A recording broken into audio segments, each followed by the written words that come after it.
Ave Maria Santíssima, viva Cristo Rei. Eu resolvi gravar esse vídeo por conta do último acontecimento na igreja. E eu quero aqui, sem faltar com respeito, mas nós católicos, nós precisamos defender a nossa fé. Defender a nossa Santa Igreja, amada, católica, apostólica e romana. Eu sei que as gravações, a voz sai um pouco adiantada, não está ficando muito boa, né? Mas é o que eu posso fazer por enquanto, no momento, né? Mas acho que dá para entender, né? Dá para transmitir a mensagem, né?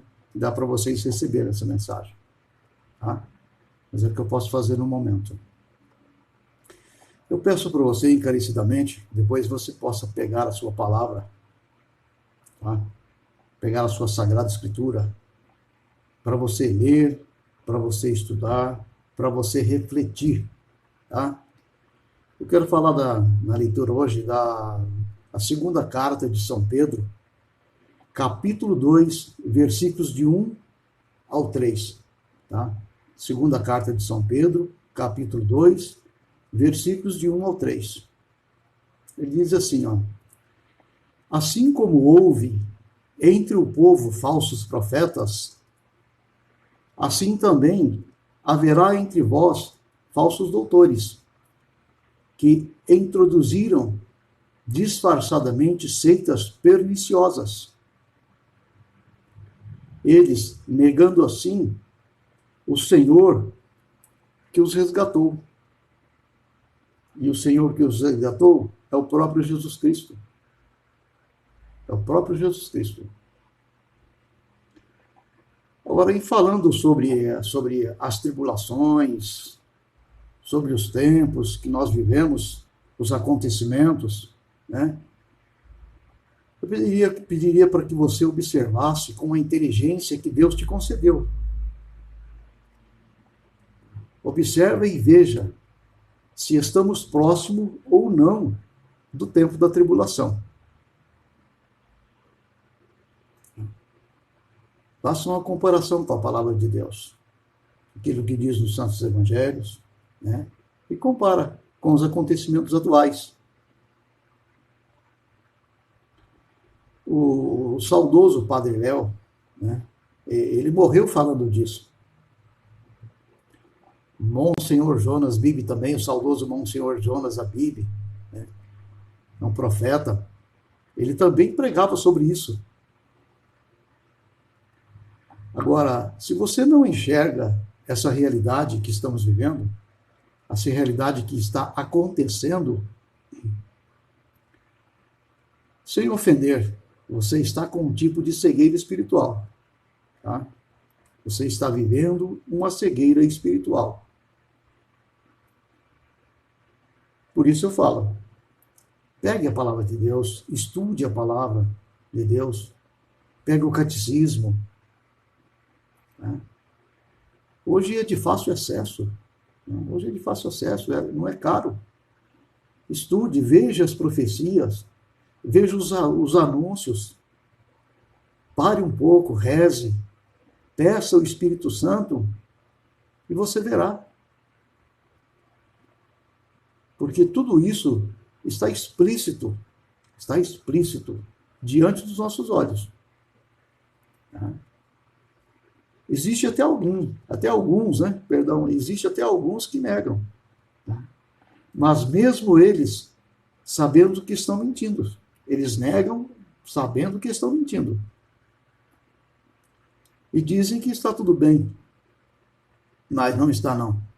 Não está nada bem. Nada. Como diz o ditado, né? A coisa está feia. A coisa está feia. A palavra fala que, do mesmo modo que existiam falsos profetas, também na igreja, a igreja a qual nós fazemos parte, né? A Igreja Católica, Apostólica, Romana, a nossa santa e amada igreja, a Igreja de Jesus Cristo. Tá? Ele diz que também na igreja entre os cristãos haverá falsos profetas. A Bíblia de Jerusalém, que eu tenho aí também, eu tenho umas 4, 5 traduções. A Bíblia de Jerusalém, ela diz que entre nós haverá falsos mestres. Falsos mestres. Falsos mestres que trarão heresias. Agora eu pergunto, qual a definição de mestre? Procura aí no dicionário, qual a definição de mestre? Professor de grande saber, perito ou versado, aquilo que serve de ensino ou que se pode tirar alguma lição. É aquele que está liderando. É aquele que está liderando. Muitas vezes é aquele que está com o microfone na mão.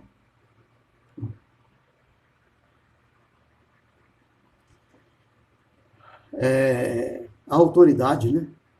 Com alguma autoridade, ele exerce alguma autoridade, né? Dentro da igreja. Ou seja, para ser mestre, tem que ter tudo isso. Tá? Agora, qual a diferença de um mestre para um falso mestre?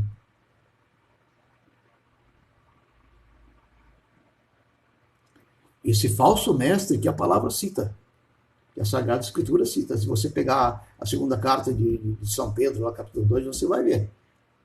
Que eu li aí, né, para você. Esse mestre, o que é esse falso mestre que a Santa Igreja fala nas Escrituras? O mestre, ele tem um compromisso de ensinar a verdade. Tá? E esse é o mestre. Ele é compromissado com a verdade. E o falso mestre, ele fala da verdade. Ele chega até a falar da verdade. Mas ele introduz ali no meio a mentira. E isso é para enganar, para ludibriar. Tá? Essa é a intenção dele. Não que ele não conheça a verdade, ele conhece a verdade. E é triste dizer, mas infelizmente, muita gente dá ouvido a essas falsas doutrinas, a esses falsos ensinamentos. Dão ouvidos e seguem. Agora, por quê? Porque muitas vezes quem falou foi isso que fulano falou, ele é isso dentro da igreja, ele é aquilo dentro da igreja, ele tem uma função dentro da igreja, foi dito por essa pessoa, por isso que muitos acreditam. Muitos acreditam. E dão atenção e seguem. Agora preste atenção. Quando se trata em matéria de fé, não importa quem falou. Não importa, não dá importância quem falou, mas sim o que falou. Porque muitas vezes a verdade está na boca dos pequenos. Ali se encontra a verdade muitas vezes.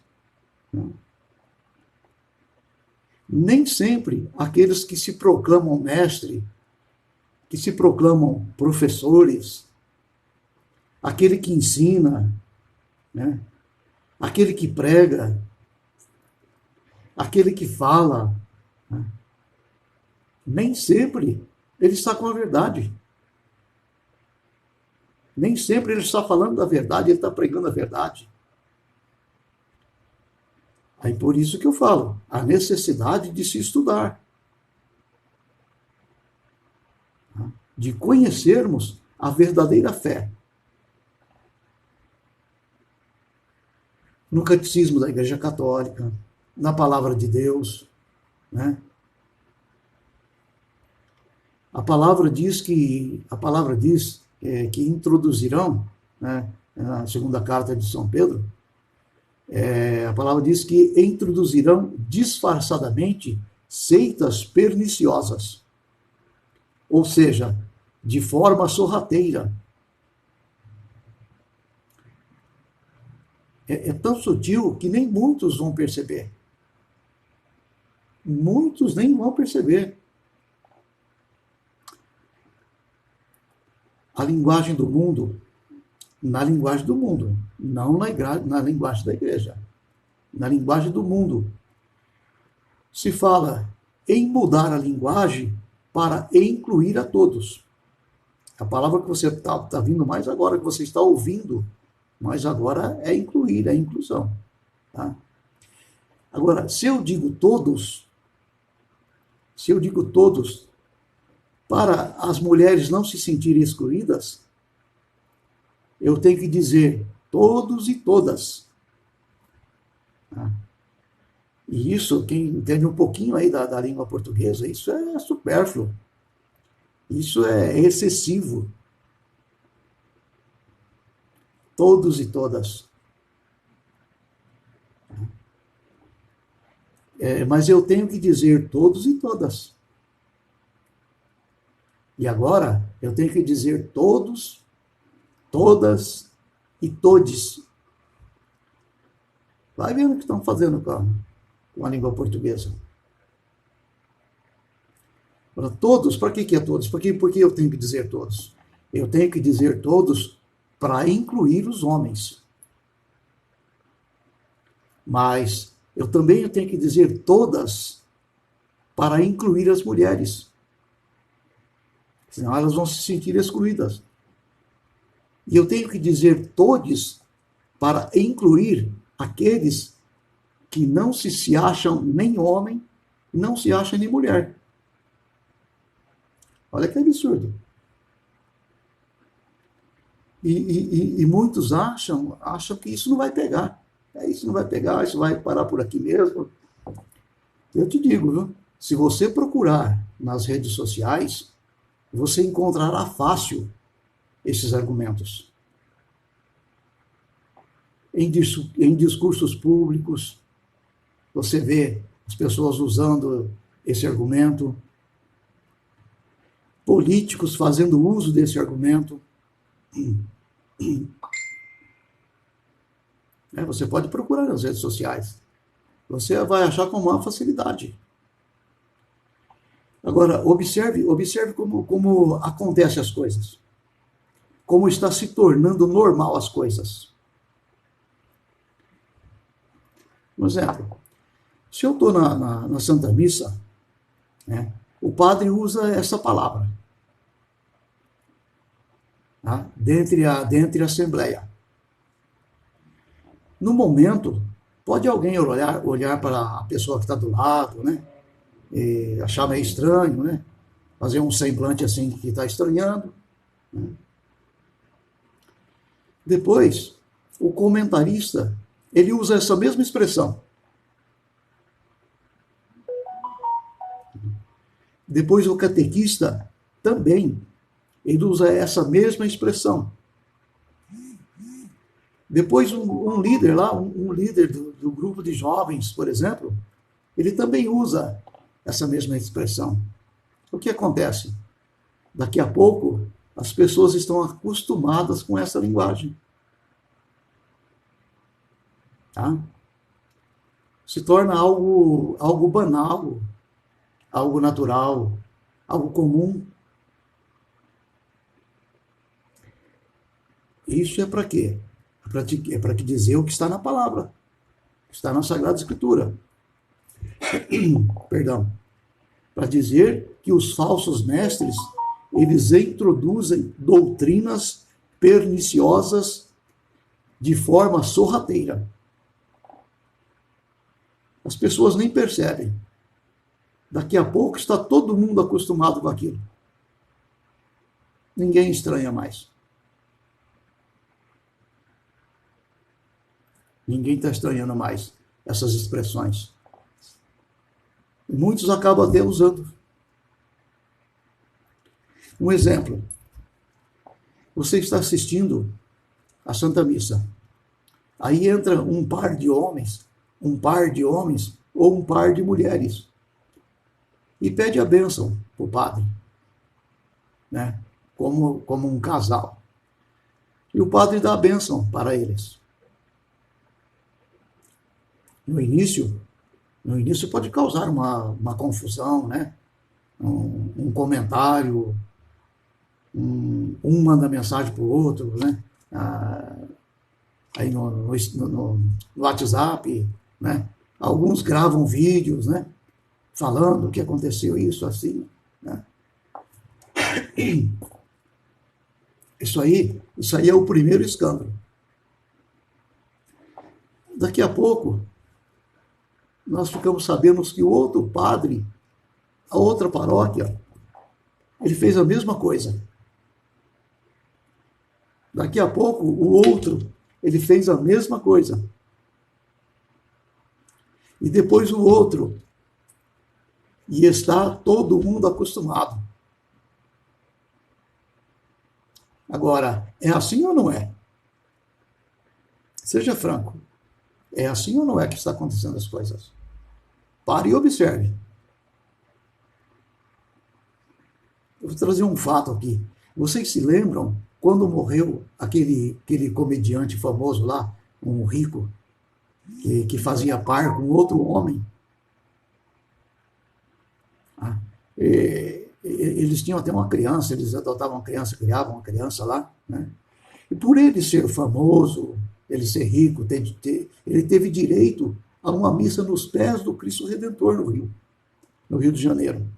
Uma missa exclusiva para ele, a missa nos pés do Cristo Redentor no Rio de Janeiro. A maioria achou isso normal. Tudo normal. Afinal de contas, é um famoso, é um rico. E além disso, no final da missa, aquele que se dizia ser o marido, ou seja, aquele que se dizia o marido, o viúvo, ele deu uma palavrinha no microfone diante do altar, na presença dos padres. Tudo normal. Tudo normal. Nada de estranho, não houve nenhuma reação, né? E o que acontece? Daqui a pouco nós ficamos sabendo. Logo nós ouvimos falar que em tal diocese aconteceu a mesma coisa. Relendo um pouquinho esses fatos. E assim sucessivamente. Agora, esses dias também, lá no México, são duas pessoas conhecidas, duas pessoas públicas. Os dois, eram dois homens, né? Eles eram um par. Os dois viviam juntos. Os dois morreram. Eles morreram e eles foram velados dentro da igreja, na presença do bispo. E os caixões que eles estavam foram cobertos com a bandeira do arco-íris. Você sabe o que eu estou dizendo, né? Você conhece aquela bandeirinha, as letrinhas, as cores, né? As cores do arco-íris. Tenho certeza que você sabe o que eu estou falando. E quando foi questionado, né? Quando questionaram a diocese, qual foi a resposta do bispo? Qual foi a resposta dos padres? Não, eles também são filhos de Deus. Eles devem ser acolhidos. Então não tem problema celebrar as exéquias dos dois, né, aqui. E não tem problema também forrar os caixões deles com a bandeira do arco-íris. Não me julga antes de ouvir até o final esse vídeo, tá bom? É uma forma de acolhimento. Aí continua a fala, né? A resposta do bispo e dos padres, né? É uma forma de acolhimento. E todo mundo está achando isso normal. Tá? Todo mundo acha normal. A palavra fala: haverá entre vós falsos profetas, que introduzirá entre vós falsas doutrinas. Isso não são palavras minhas. Eu li para você, depois você pega a sua palavra, você confere. Segunda carta de São Pedro. Tá? Isso é profecia de São Pedro. Não são as minhas palavras. Depois, por favor, você confere. E essa profecia de São Pedro está se cumprindo. Está se cumprindo em nossos dias. Abre os olhos, católicos. Abre os olhos. A palavra é clara. Não tem como confundir, é clara. O casamento é um homem e uma mulher, e ponto final. E não tem mais argumento para isso. Não tem mais questionamento a respeito disso. Alguns dizem, isso mudou. Mudou na sua cabeça. Tá? Na sua cabeça pode ter mudado, mas na palavra não. A palavra continua a mesma. Ela não muda a palavra de Deus. Não é porque uma autoridade da igreja disse. Não é porque foi dito, foi falado, saiu da boca de uma autoridade da igreja. Se não está em conformidade com Cristo. Nós não somos obrigados a seguir, não somos obrigados a acreditar. Se não estiver de acordo com o ensinamento de Jesus Cristo. Não se preocupe se você for expulso da igreja. Essa comunhão é inválida. Se você for excluído, se você for deixado de lado, não se preocupa com isso não. Tá? Não tem essa preocupação dentro do seu coração. O que você não pode é ser excluído do céu. Essa excomunhão você deve temer. Essa excomunhão você deve se preocupar com ela. Essa sim. Depois você pega lá no Evangelho de São Mateus, capítulo 25, você leia lá na sua palavra, a palavra das 10 virgens. Leia com cuidado, medite a palavra de Deus. Cuidado com essas falsas doutrinas, com esses falsos ensinamentos dentro da igreja. Usando a desculpa da inclusão. Usando a desculpa da misericórdia.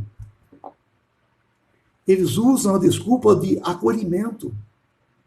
Eles usam a desculpa do perdão. Tudo isso sabe para quê? Tudo isso sabe o que é isso? Tudo isso não passa de uma linguagem adocicada. Para poder introduzir a mentira. Os argumentos que eles usam para introduzir a mentira dentro da igreja. Tá?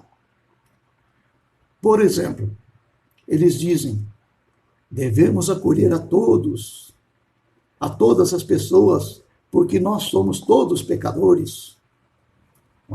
Isso é verdade, né? Isso aí a gente não nega, né? Isso nós já sabemos, nem precisa dizer. Não é? Que nós somos todos pecadores. O problema é o seguinte, o problema é que eles usam somente a linguagem da inclusão. Perdão.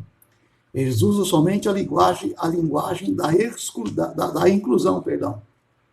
E se esquecem da linguagem da conversão. A linguagem da conversão eles não usam. Eles deixam de lado. Depois você confere na sua palavra também. Quando Maria Madalena, ela se aproxima de Jesus, Jesus expulsa dela 7 demônios. São expulsos 7 demônios de Maria Madalena. E ela quis mudar de vida. Ela colheu a misericórdia de Deus. Isso é colher a misericórdia, o perdão. É mudar de vida, é querer mudar de vida. Uma metanoia, mudança de mentalidade. Quando colocaram a pecadora pega em adultério diante de Jesus, Jesus disse, escrevendo na areia, com o dedo, né, na terra, onde estão aqueles que queriam te condenar? Aí ela olhou, o pecador olhou e falou, não tem ninguém. Todos foram embora, não é isso? Aí Jesus disse para ela, nem eu te condeno. vai e continua pecando, continua se prostituindo. Foi isso que ele disse para ela? Foi? Ou será que ele disse para ela, vai e não peques mais? Vai e não peques mais. Agora, eu te pergunto, do que adianta um pecador entrar na igreja e continuar a mesma coisa? Não acolher a misericórdia de Deus? Isso quer dizer não mudar de vida, não se converter? Não adianta nada. A igreja não é para ficar cheia e descer todo mundo para o inferno. Não é. A igreja não é para isso. A igreja, sim, ela é aberta para todos. Sem dúvida. A igreja é para acolher a todos. Mas todos aqueles que são acolhidos, todos aqueles que entrarem na igreja, eles devem se converter e buscar a santidade. Porque nós estamos falando de salvação. No livro de Hebreus, capítulo 12, versículo 14. Depois você confere na sua palavra, pega na sua palavra lá. Hebreus 12, 14. Procurai a paz com todos e a santidade, sem a qual ninguém pode ver o Senhor. Ninguém pode ver o Senhor.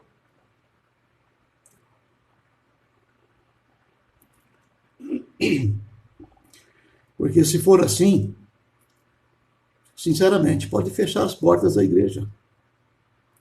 Senão, o que eu e você vivemos lá dentro é apenas um teatro. É apenas um teatro. Né? Se formos para continuarmos da mesma forma, nós estaremos fazendo o papel de bestas.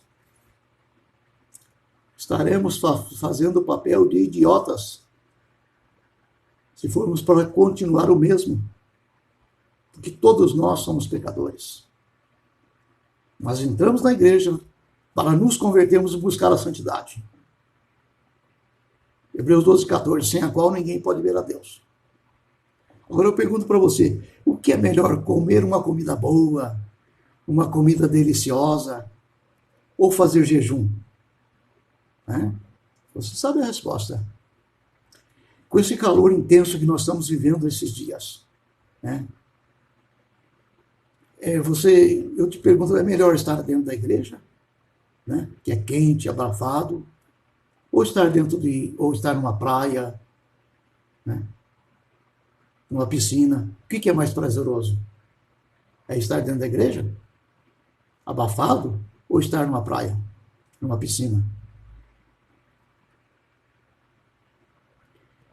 É o mesmo que um sacerdote querer viver como um leigo.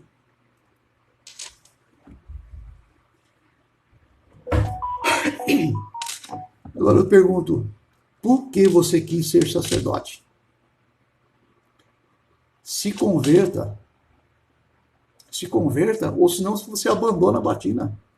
Não queira bagunçar, fazer bagunça dentro da igreja de nosso Senhor Jesus Cristo. A igreja não é sua, a igreja não é do Papa, a igreja é de Jesus Cristo.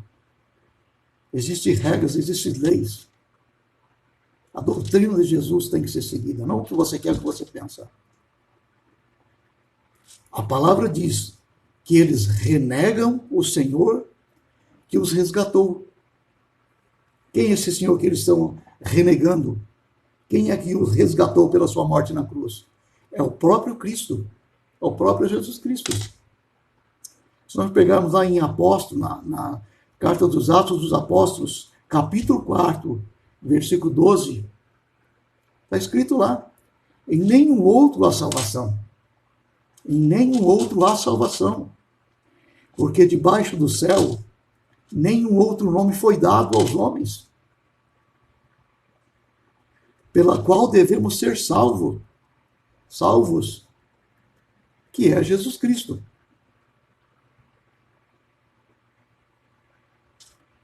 Então não há salvação em Buda.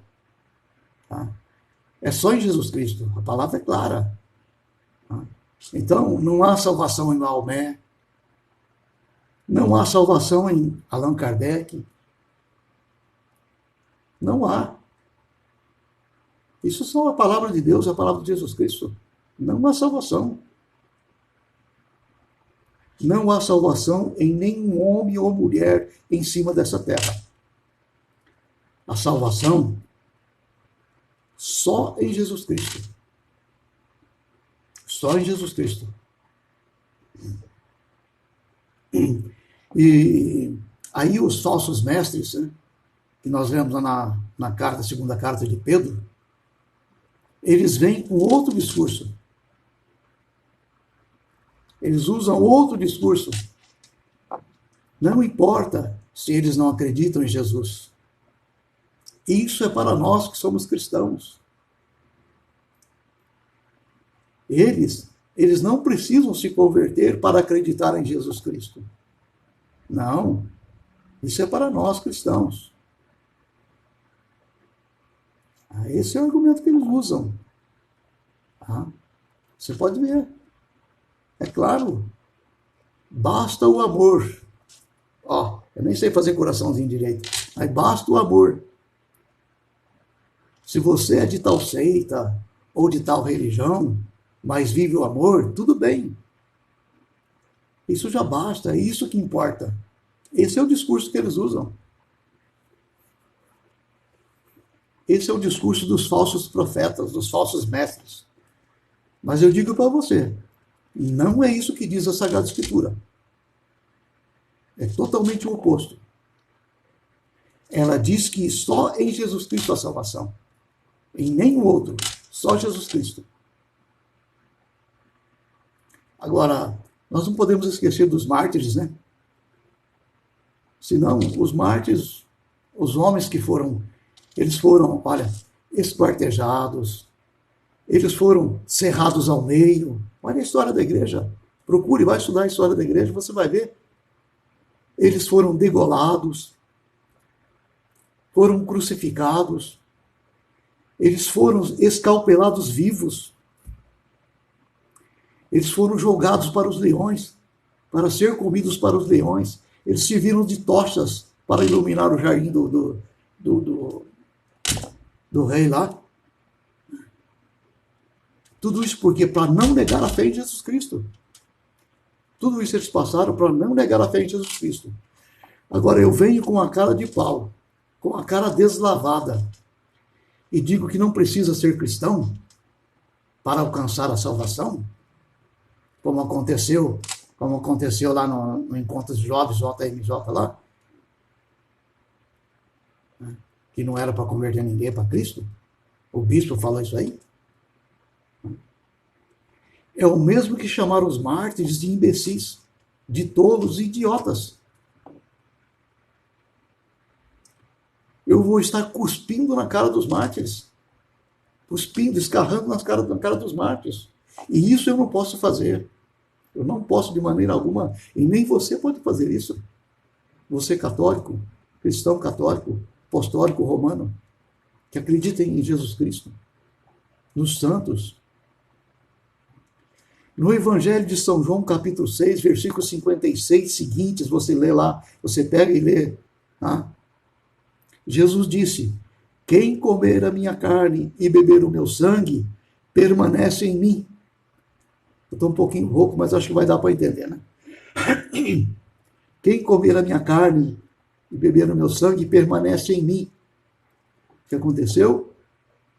Os discípulos começaram a ir embora.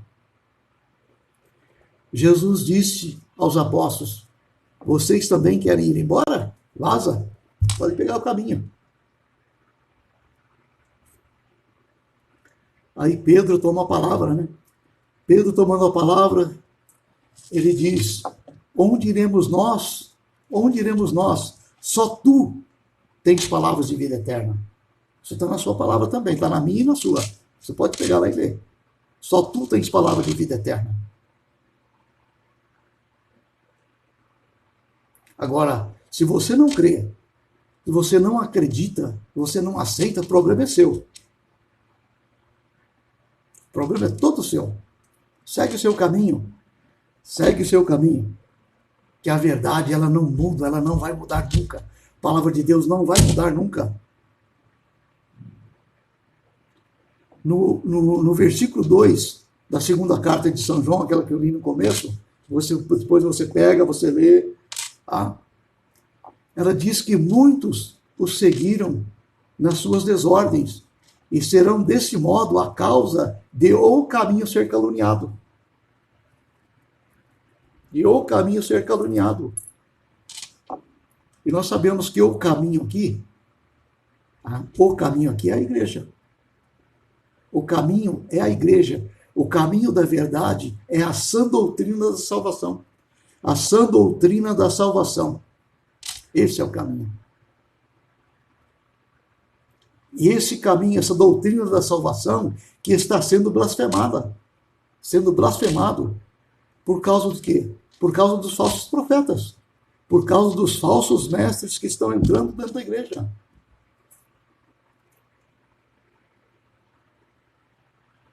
Não importa a sua posição dentro da igreja. Se você estiver falando, se você estiver ensinando diferente de tudo aquilo que Cristo falou, tudo aquilo que Cristo ensinou, vai para os quintos dos infernos. Você e, infelizmente, quem seguir você. Agora, esses ensinamentos, esses eu rejeito. Esse eu rejeito. Não que eu queira brigar com você. Não, de maneira alguma. Eu não quero e não posso ter comunhão com você. Essas são palavras de Cristo. Andai com o povo santo.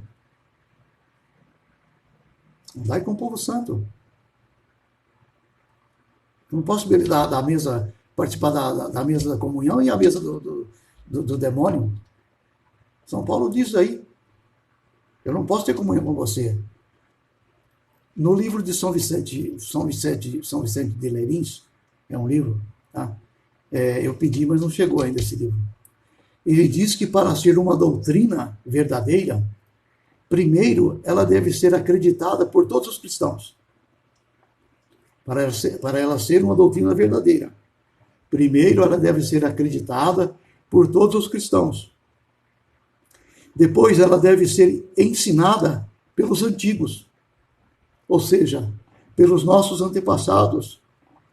Ou seja, se alguém lhe apresentar algo diferente do que os nossos antepassados, do que os nossos antepassados ensinaram, nós não podemos seguir. Não podemos seguir. Tá? Por quê?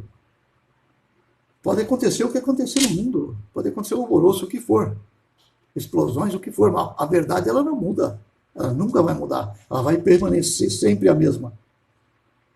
Aconteça o que acontecer, o evangelho não muda.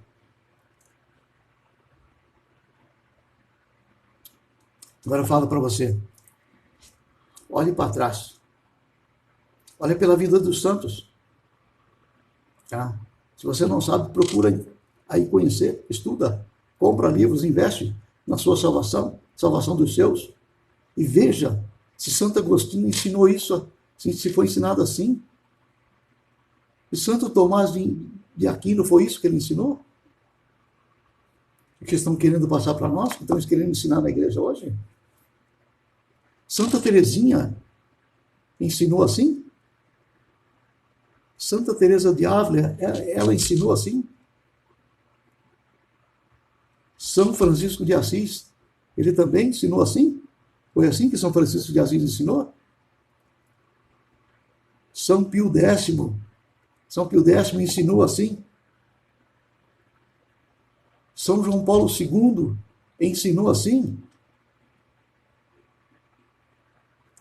Não, de maneira alguma. Eles ensinaram diferente, totalmente oposto. Agora, eu fico com eles. Ah, mas foi tal pessoa que falou isso. Foi tal fulano que falou isso, porque ele tem cargo dentro da igreja, porque ele é isso, ele é aquilo dentro da igreja.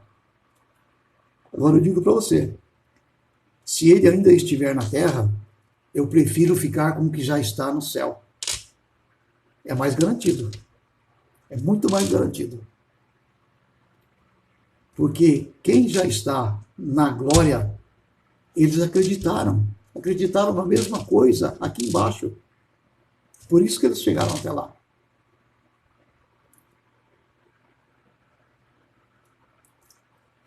Não tem como deixar de falar isso, né? Você precisa estudar a sua fé, estudar a igreja. Estuda, você vai ver que esplêndido, que maravilhoso que é a fé. A fé da nossa igreja, a fé de 2000 anos atrás. Se você pegar o ensinamento dos profetas, dos apóstolos, seja quem for, se você colocar os ensinamentos deles um do lado do outro, você vai ver que são as mesmas coisas. São as mesmas coisas. Não diferem um do outro. O princípio de vida não difere um do outro. As coisas que eles abandonaram não diferem um do outro. As coisas que eles se apegaram não diferem um do outro. Desde o princípio do século, de lá para cá, é a mesma coisa que São João Paulo II, né? Ele ensinou no século XX. Não tem diferença. Você pegar do primeiro século até o século XX que São João Paulo II ensinou, não tem diferença. Não tem diferença. Agora eu digo para você, nós não somos bestas para acreditar nessas baboseiras. Nós não somos. Não. Eu tenho em minhas mãos a Sagrada Escritura. Eu tenho em minhas mãos o catecismo. Tá? Se você também tem, você também tem que ter. Perdão, você também tem que ter. Mais do que você ter, você tem que estudar. Agora, com esses dois livros, com as Sagradas Escrituras, com o catecismo, com os ensinamentos dos santos, ponto final. É só você se dedicar, você estudar, você não vai ser enganado. Não precisa mais nada.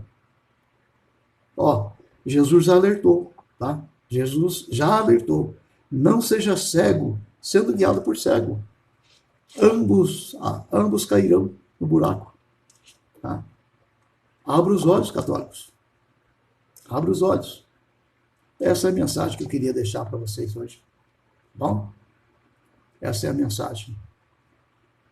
Espero ter contribuído com alguma coisa, tá? Eu me preocupo com a minha salvação e com a sua também. Tá? Salve Maria Santíssima e viva Cristo Rei. O Senhor te abençoe e te guarde. O Senhor te mostre a sua face e conceda-te sua graça. O Senhor volva o seu rosto para ti e te dê a sua paz. Amém? Um abraço.